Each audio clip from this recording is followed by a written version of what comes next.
আপনারা সামনে কাতার ঘেরা করে বসুন। আপনারা সামনে কাতার ঘেরা করে বসুন। আল্লাহু আকবার, আল্লাহু আকবার। লা ইলাহা ইল্লাল্লাহু কাসীরা ওয়া সুবহানাল্লাহি বুকরাতাও ওয়া আসীলা।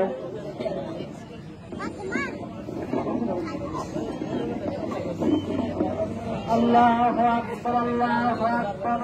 লা ইলাহা ইল্লাল্লাহ, আল্লাহু আকবার। জানাই আলহামদুলিল্লাহ, আলহামদুলিল্লাহ। দরুদ ও শান্তি দ্বারা বর্ষিত হোক বিশ্বনবী প্রিয় নবী। 17 রাকাতের যদি 10 রাকাত আদায় করেন, 17 রাকাতের যদি 16 রাকাতও আদায় করেন, তাহলে আপনি পূর্ণ মুসল্লি নয়। পূর্ণ মুসল্লি নয় এ কথাটাও ভুল, অর্থাৎ আপনাকে কেউ মুসল্লি বলবে না। জোহরের সালাত যেহেতু 4 রাকাত, এই 4 রাকাত সালাত যদি কেউ 3 রাকাত পড়ে ইচ্ছাকৃতভাবে, তাহলে ও জোহর পড়েই নাই, ও জোহর পড়েই নাই। এটাই সবাই বলবে এবং এটাই ঠিক কথা।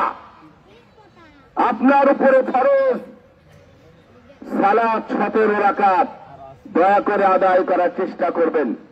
আপনি পড়বেন এবং পড়াবেন।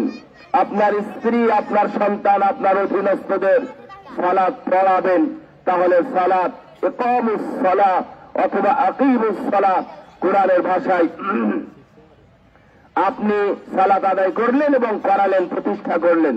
রাদিয়াল্লাহু তাআলা আনহু তিনি সুবহানাল্লাহ, আপনার জীবনের মাঝে থাকা জায়গা নিয়ে যারা পরিপূর্ণ করা হয়।